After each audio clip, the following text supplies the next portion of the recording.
Entre la inyección súbita y la inyección constante, ¿qué diferencia hay al momento de determinar el caudal? Ya, en realidad, sí. Ustedes van a comprobar, ¿no? Van a comprobar que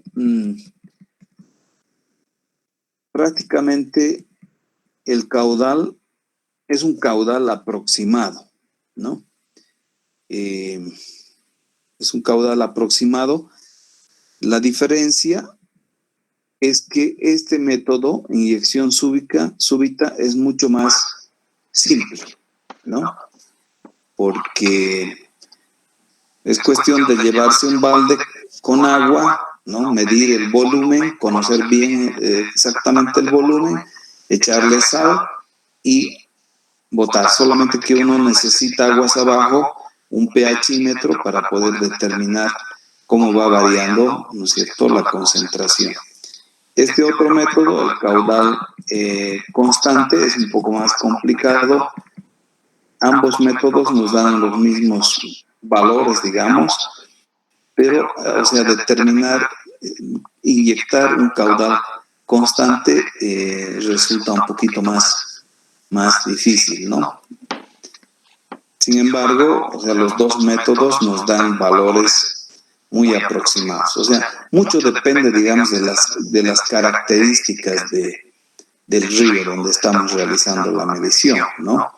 Entonces, como les decía, tenemos que buscar una sección donde todo el caudal pase por esa sección, ¿no? O sea, imaginémonos que sea un río de montaña, entonces no tenemos esta área mojada para poder realizar las mediciones de velocidad, ¿no? Entonces el agua se ramifica, pero hay que buscar un lugarcito donde todo el caudal, todo el agua del río esté pasando, ¿no? Entonces esté pasando y poder, digamos, sacar allá la muestra o la medición. ¿Ok? Muchas gracias, Inge. Entonces, para la inyección súbita se puede hacer en río, pero para la inyección constante es preferible buscar un lugar que no haya infiltraciones, ¿no? ¿Sí entendí bien?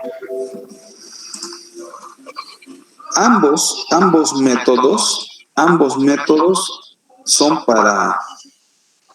para ríos donde no podemos conseguir la sección, el área mojada, ¿no? Aquí el área mojada, entonces, esta área, ¿no?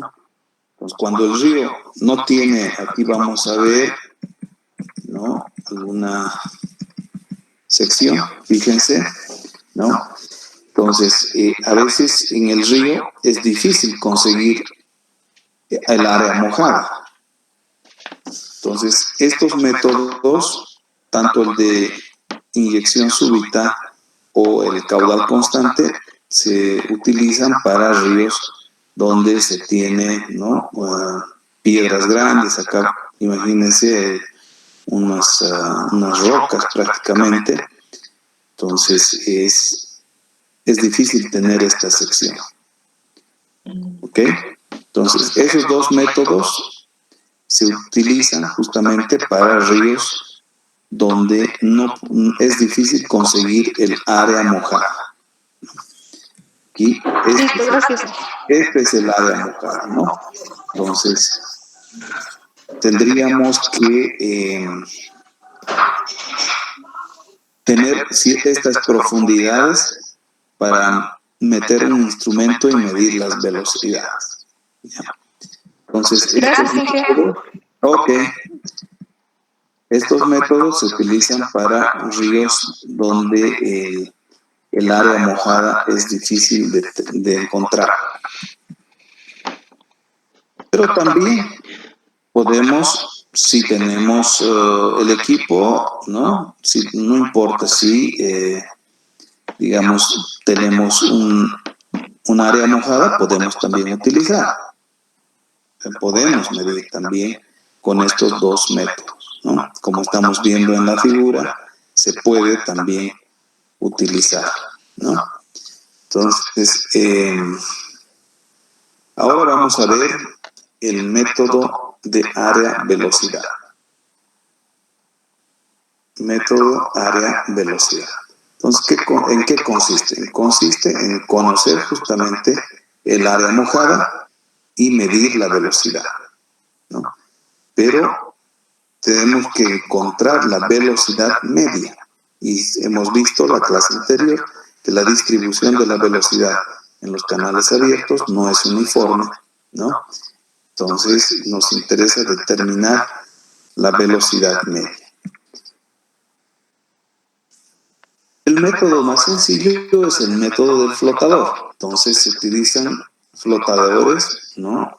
Si estamos en un río, ¿no? No tenemos el equipo, no tenemos el pHímetro, entonces agarramos algún objeto, ¿no? Puede ser una rama, puede ser algún elemento que vaya a flotar, ¿no? Y entonces lanzamos la boya, ¿no? Consiste entonces en determinar la velocidad superficial, ¿no? La velocidad superficial.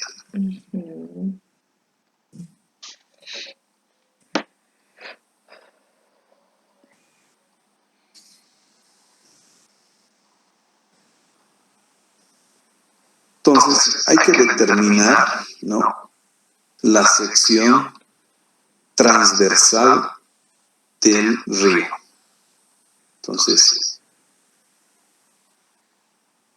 se traza una cuerda, ¿no?, y se van tomando los tirantes de agua o las profundidades en cada sección, ¿no?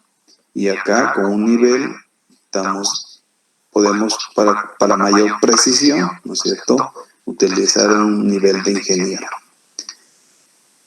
Entonces, las boyas se toman dos secciones, la sección A y la sección B, y se divide la sección hidráulica en varios segmentos. Como estamos viendo, acá tenemos 1, 2, 3, 4 segmentos, ¿no?, en función del ancho X de la sección. Dividimos en este caso 4 segmentos y vamos a tener, ¿no es cierto?, un tirante de agua, 2 tirantes y 3 tirantes. 3 tirantes de agua. Y un área triangular, acá puede ser un área trapezoidal, el área también trapezoidal y un triángulo. Entonces la sumatoria de las áreas nos va a dar el área mojada.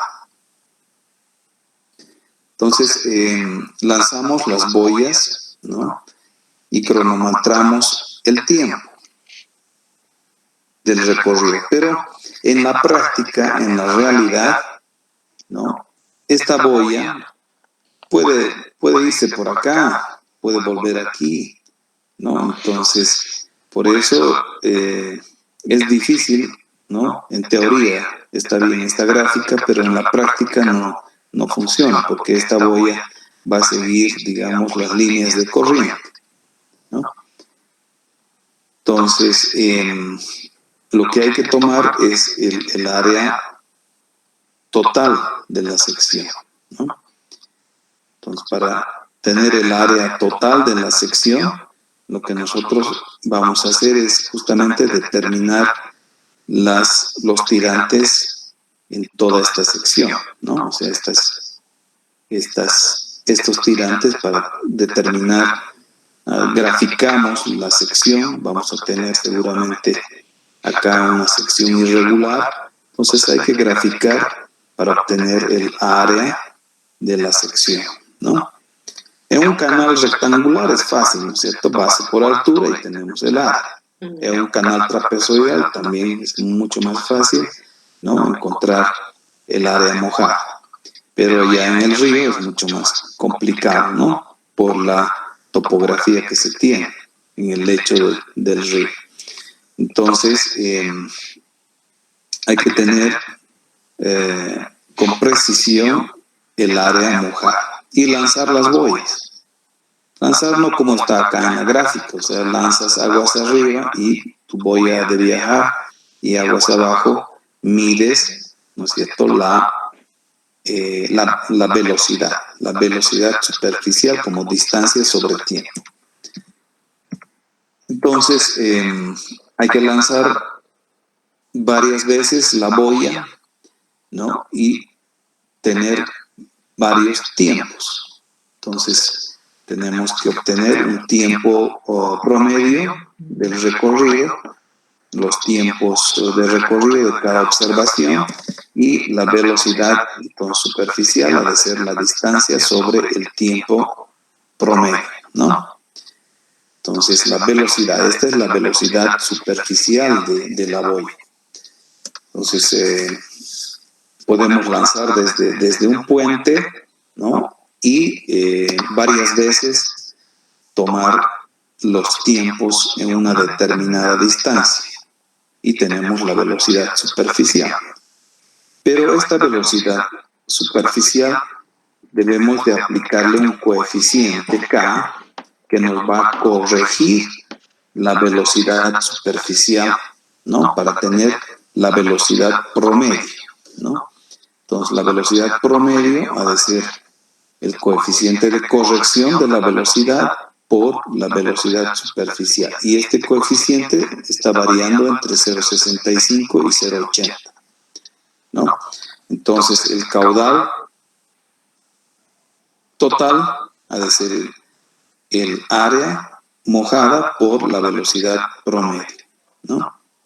Entonces, el área ha de ser la sumatoria de las áreas pequeñitas, ¿no? De los segmentos que hemos visto de colores, ¿no? O sea, donde X acá es el ancho total entre el número de segmentos, ¿no?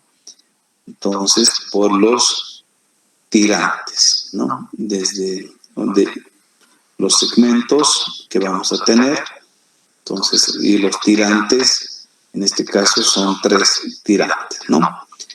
Ok. Entonces, a ver cómo estamos en tiempo. En tiempo ya son las 2. 2 menos, faltan 10 minutos para las 2. Entonces, vamos a ver este otro método más y con eso concluimos. Ok.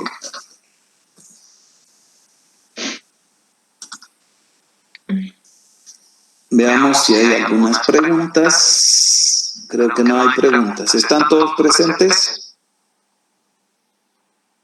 Sí. Bien que estamos atentos. ¿O están almorzando? No, me da tiempo. También.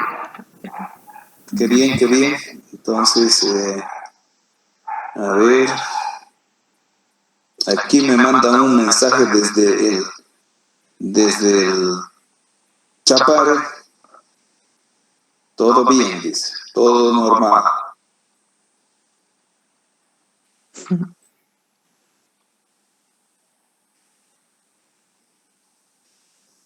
Ok. Bueno, entonces,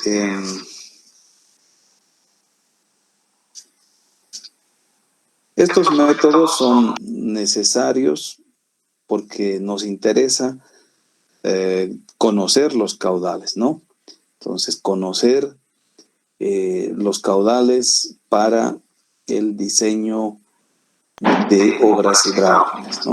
Entonces, en la empresa donde yo trabajo, ¿no? Actualmente, o sea, inclusive para el monitoreo en la central hidroeléctrica de Corani, ¿no? Se tiene el embalse de Corani, entonces uno tiene que estar registrando permanentemente los caudales en las cuencas, en los canales, ¿no? Para tener la base de datos, ¿no? Y eso es importante para la operación misma del embalse. Ok, entonces vamos a...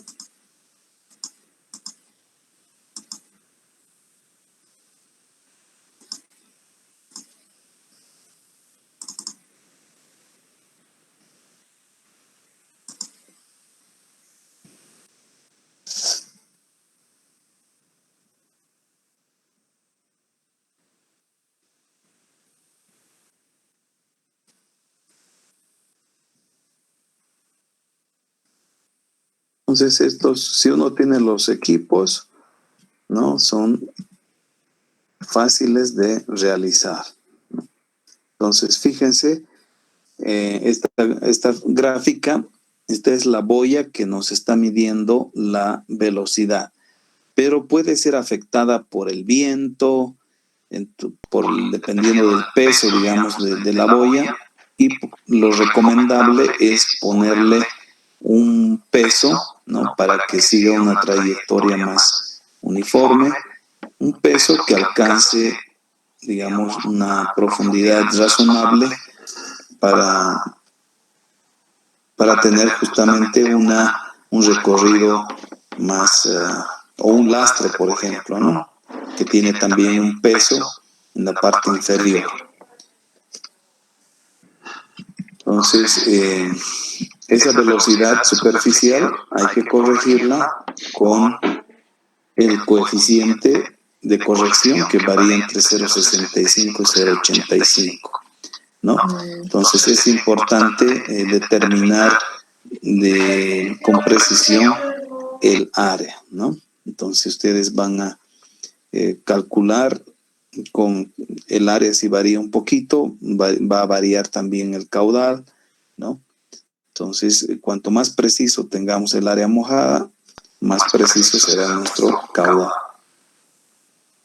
En las velocidades, entonces es importante lanzar una boya varias veces porque puede quedarse en algún lado la boya, entonces ese dato hay que desechar, ¿no? Y cuando uno tiene varias velocidades, entonces es más preciso determinar el caudal, ¿no? Ok, ahora vamos a ver el método del molinete hidrométrico. Entonces les mostraba en las fotos en la anterior clase, ¿no es cierto?, los aforos que se realizaban con estos instrumentos. Entonces, este es el molinete. Acá tiene una hélice y simplemente este es un peso para que la velocidad del agua no se lleve, ¿no? Entonces se lleva, ya no mantiene esta verticalidad, ¿no? Imagínense si hay una velocidad muy fuerte, este instrumento va a tender a tener una inclinación. Entonces ya no registra correctamente las velocidades. Entonces tiene que el instrumento estar siempre perpendicular, en contra de la dirección del flujo, para que esto pueda girar, ¿no? Entonces, este aforo se puede realizar desde un cable, ¿no? Desde o sea, en los ríos de montaña hay que jalar un cable de orilla a orilla. Acá se tiene un canastillo, ¿no? Y pues el operador está montado en el canastillo realizando las mediciones, ¿no? En cada sección. Y este instrumento es una barra que cuando las profundidades o cuando la velocidad del flujo del río no es tan grande, entonces el que va a medir se mete con botas de pescador al agua y puede graduar, ¿no? Aquí se afloja esta perilla y este brazo se puede subir o bajar, ¿no? Ubicar, digamos, si este es el pelo del agua, entonces medimos al 20%, subimos esto, medimos la velocidad al 20%, Vamos a bajar hasta esta posición, medimos al 60% y vamos a bajar más hasta casi el lecho del río, y que podría ser el 80%, y tenemos entonces en la misma vertical 1, 2, 3 mediciones de velocidad para encontrar la velocidad media en esa sección donde estamos midiendo, ¿no? Entonces, existen varios tipos de molinetes. Este es un ya molinete antiguo, ¿no? Se llama el molinete de cazoletas, ¿no? De eje vertical. Entonces, este es su eje vertical. Estas cucharitas giran de esta forma, y este otro es de eje horizontal, ¿no? De eje horizontal, donde las paletas giran de esta forma. Entonces, este ya es un molinete mucho más moderno. Fíjense, tiene un peso para mantener la verticalidad y tiene una cola para dirigir para agarrar la velocidad del flujo, ¿no? Y no se vaya a girar este instrumento, ¿no? Entonces, esto permite que se mantenga firme con la corriente.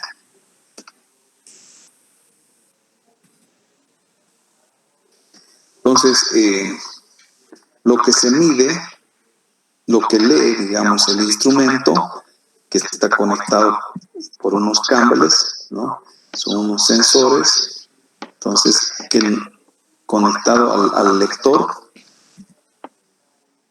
y nos mide las revoluciones por cada segundo. Entonces, las revoluciones del molinete, ¿no? Las revoluciones de giro por cada segundo. Uno puede programar cada segundo, cada minuto, cada 5 minutos, etc. Entonces, cada molinete, ¿no? Molinete de tipo hélice, que es esta curva de color azul, o de repente ustedes ven color negro, entonces tiene esta ecuación. El molinete de cazoletas, entonces de otro color, tiene esta curva. Entonces uno registra las revoluciones por cada segundo y puede determinar la velocidad, ¿no? Entonces hay que ir anotando en cada punto donde se está realizando la medición las revoluciones. Entonces, el realizar un aforo puede tomarle todo el día, puede tomar toda una mañana, ¿no? Porque pueden meterse también alguna hierba, alguna basura inclusive, ¿no es cierto? Y deja de girar correctamente. Entonces hay que verificar esas revoluciones. Puede ser que estamos registrando en este mismo punto, digamos, 100 revoluciones por segundo, de pronto ha bajado a 50 revoluciones. Entonces esa lectura la elimino. Y bueno, saco mi instrumento, reviso qué ha pasado, saco la basura o la rama y vuelvo a meter en el agua y medir, ¿no? Entonces hay lecturas que hay que despreciarlas.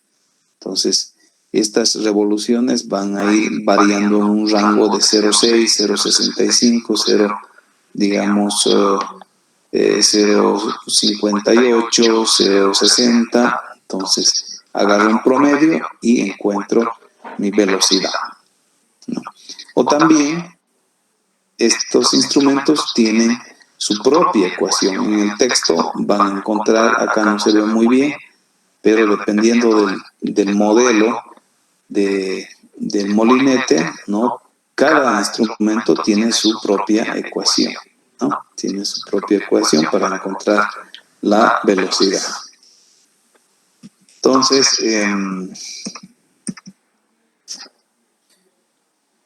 lo que se hace es dividir igualmente la sección, ¿no? En varios segmentos. dependiendo de las características del río, de la precisión que queremos tener, ¿no es cierto? Entonces, uno ya con un buen criterio divide su sección, ¿no? Entonces, dependiendo también del ancho, ¿no es cierto? Si es un río como el que hemos visto en la llanura, en Pando, entonces me tomaría, digamos, mucho tiempo, todo el día, realizar el aforo, pues entonces en función a eso tomaré secciones más grandes, ¿no? Entonces, digamos, 1, 2, 3, 4, 5. Con 5 secciones voy a tener entonces mis segmentos, ¿no? En gabinete yo dibujo mi sección, ¿no? Y encuentro entonces los tirantes de agua para cada sección. Entonces he jalado un cable y pongo marcas donde voy a realizar las mediciones del tirante, ¿no? Y la medición de la velocidad.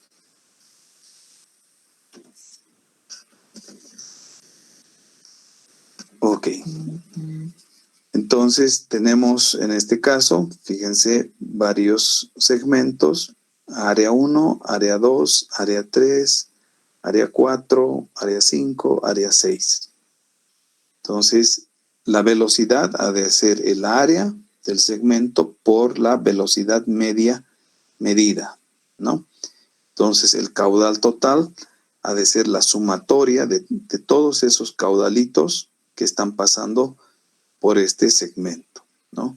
Hemos determinado el segmento, la velocidad media para ese segmento, y tenemos el caudal 1. Acá para la velocidad 2, el caudal 2, etc. Y así la sumatoria entonces de los caudales me ha de dar el caudal total, ¿no? También podemos agarrar la velocidad media de toda la sección por el área, ¿no? O si ya tenemos el caudal total, entonces podemos, y tenemos el área, podemos determinar la velocidad media. ¿Ok? Bien, entonces con esto hemos concluido la clase, ¿no? Creo que me he extendido más de lo que pensé. Si hay alguna pregunta.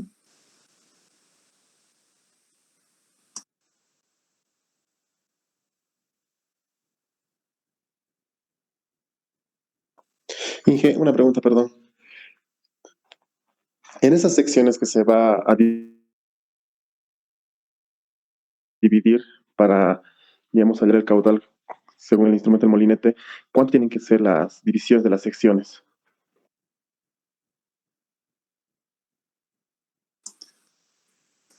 Como les decía, ¿no es cierto? O sea, hay que tener un criterio, ¿no? En función de las características del río, ¿no es cierto? O sea, cuánto tiempo les podría llevar la medición. Entonces, en función del ancho del río, ¿no? Y de las condiciones que se tienen, por ejemplo, si están en una situación de crecida, ¿no? En época de lluvia, entonces es difícil realizar el aforo. A veces, entonces, podría ser suficiente tener unos 3 segmentos, ¿no es cierto? Dividir el ancho del río, digamos que son, qué sé yo, unos 30 metros, entonces cada 10 metros. Cada 10 metros yo realizo, ¿no es cierto?, mis mediciones. Entonces, dependiendo de, si quiero tener mayor precisión en la determinación del caudal, entonces puedo agarrar más segmentos, ¿no? Y dependiendo obviamente del río, como les decía, ¿no? Entonces hay ríos que son muy caudalosos, donde es complicado, digamos, la la medición. A ver, ¿dónde están las fotos que les he mostrado? ¿No? No, en un canal como este, por ejemplo, o sea, puedo tomarme el tiempo y puedo tomar más secciones, ¿no? Porque no es problemático, digamos.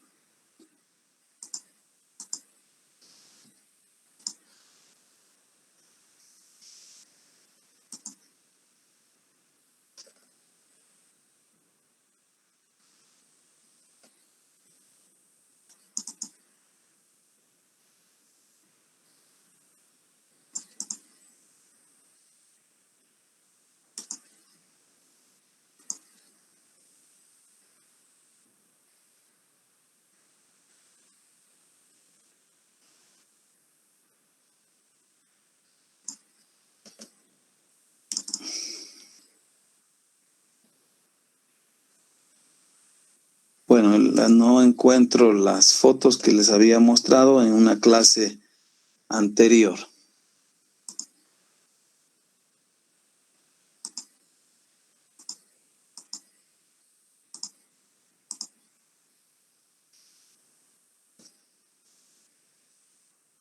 Bien, no sé si hay otra pregunta.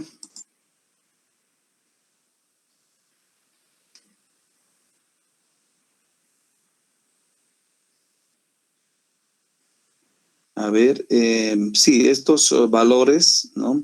De 0,65, 0,85, ¿en qué condiciones podría ser variar, por ejemplo, 0,7? ¿No? Entonces, es una pregunta interesante.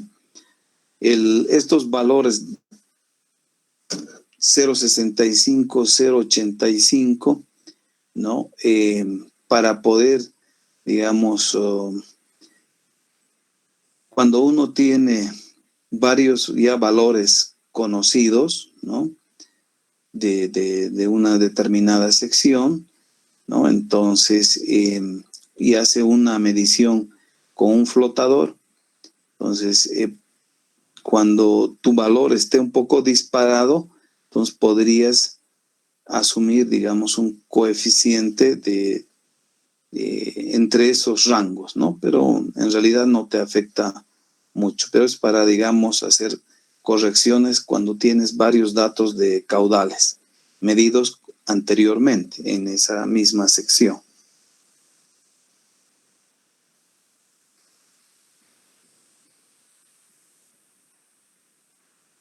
A ver, ¿existe alguna clasificación de los ríos o caudales en los cuales se puede utilizar estos métodos? Básicamente, cuando se tiene área mojada, entonces, y tengo el instrumento, el molinete, determino el caudal con el molinete, área velocidad. Si no tengo el molinete, entonces utilizo la boya, ¿no? Entonces, y si tengo un equipo para, no tengo digamos, no quiero más precisión para determinar el caudal en el canal, en un canal artificial, entonces puedo recurrir al método de un trazador. Entonces tengo el trazador, tengo el pHímetro, entonces puedo determinar también de forma química, ¿no? Entonces, dependiendo, digamos, de las condiciones del río, dependiendo de los equipos con los que cuento, o sea, voy a determinar mi caudal, ¿no? Entonces, depende también de, en los canales, por ejemplo, del embalse de Corani, ¿no? O sea, se tiene ya instrumentado, ¿no? Se tienen en ciertos lugares simplemente unos lectores de tirante de agua que ya se tiene obviamente el área de la sección, ¿no? Y solamente nos quedaría, digamos, conocer el tirante de agua. Entonces, el tirante de agua, el sensor, ¿no? Está registrando, puede registrar cada minuto, cada hora. Entonces, y con esa información se determina, digamos, el caudal, ¿no? Se tiene también operadores que cada cierto tiempo están, digamos, midiendo, aforando con un molinete, ¿no? Dependiendo, como les digo, o sea, de la operación del sistema de riego o de los canales para generación de energía eléctrica. Para levantamiento de datos, para, digamos, información para el diseño de una obra hidráulica, ¿no? Entonces, cuando uno no tiene datos en los ríos y tiene que realizar el aforo, entonces hay que ver, ¿no? El tipo de río, ¿no? Si es un río que tiene bastante tirante, bastante caudal, entonces tengo el instrumento y hago un aforo con molinete. Si el río tiene tirantes de agua muy bajitos, entonces tengo que recurrir, y es un río torrencial, o sea, una torrentera, voy a recurrir a un método de un aforo químico, ¿no? Eso es. ¿Qué distancia de sección a sección es recomendable tomar? Entre 5 y 10 metros. En todo caso, hay que, como los ríos son meandrosos, o sea, tienen curvas, entonces hay que buscar una sección recta, ¿no? Lo más recta posible, ¿no? Porque en las curvas, en la curva externa, la velocidad aumenta, en la curva interna las velocidades son más bajas, entonces además la boya puede quedarse trancada, entonces hay que buscar un tramo recto de unos 10 hasta 50 metros, ¿no? Entonces, para tener mejores datos de velocidad. También, ¿no? Es recomendable, si vamos a realizar varias veces, ¿no? Mediciones en ese mismo río durante todo el año, entonces es recomendable tener una sección que no se vaya a modificar en el tiempo, ¿no? Una sección fija. Entonces, eso también es importante. Buscar la mejor sección que no se modifique en el tiempo. ¿Qué más tenemos? Entonces, creo que no hay más preguntas, ¿no?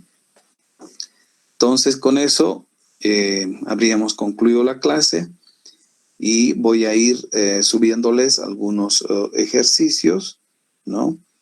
Para que ustedes puedan resolver.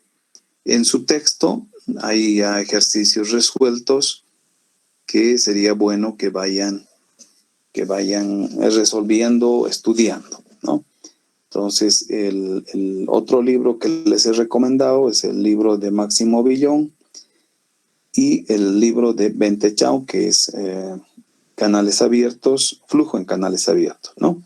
Entonces, esos dos libros, y pues este fin de semana lean también algo interesante, algún libro de su agrado, ¿no? Bueno, entonces con esto yo me despido, que tengan un buen fin de semana y nos vemos el día martes.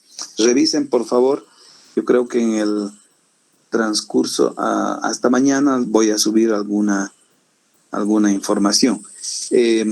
No estoy pudiendo subir mis diapositivas porque no las estoy pudiendo separar, ¿no? Una vez que las separe voy a subir las diapositivas, ¿ok? Ok. Bueno, que tengan un buen fin de semana. Inge, sobre la anterior práctica, ¿Ya no la vamos a presentar? Sí, me tienen que presentar, me tienen que presentar. A ver, voy a recordar qué les di. Un canal trapezoidal. Ah, sí, eran dos, ¿no ves? Un canal trapezoidal y una sección circular. Solo dijo el Solo nos trapezoidal, dijo el Inge. trapezoidal. Ah, solo trapezoidal. Ah, sí, para hacer la prueba, ¿no es cierto? Entonces, tienen que subir ese ejercicio hasta, a ver, el día lunes hasta las 12 de la noche. Inge, ¿Es video, Inge? dijo que iba a crear una carpeta para subir las tareas. Ahí tenemos que subirlo. ¿Va a crear la carpeta o dónde lo subimos? No, simplemente al Classroom. No he podido crear esa carpeta. Entonces, Ok, suban nomás a tareas y yo voy a ver, ¿no? Entonces, hasta las 12 de la noche. formato PDF, ¿no, Inge? Escrito. Sí, en formato PDF, ¿no? O sea, los que tienen, por ejemplo, pueden bajarse una aplicación en PDF, ¿no? Y escanean y me lo envían. Pero no se olviden ponerle, por favor, su nombre, ¿no? Pongan su nombre en su papel donde vayan a resolver, ¿no? Y le sacan la foto y lo escanean y me lo mandan. No foto, las fotos dependiendo de la calidad, ¿no? En todo caso, escanean y me lo envían.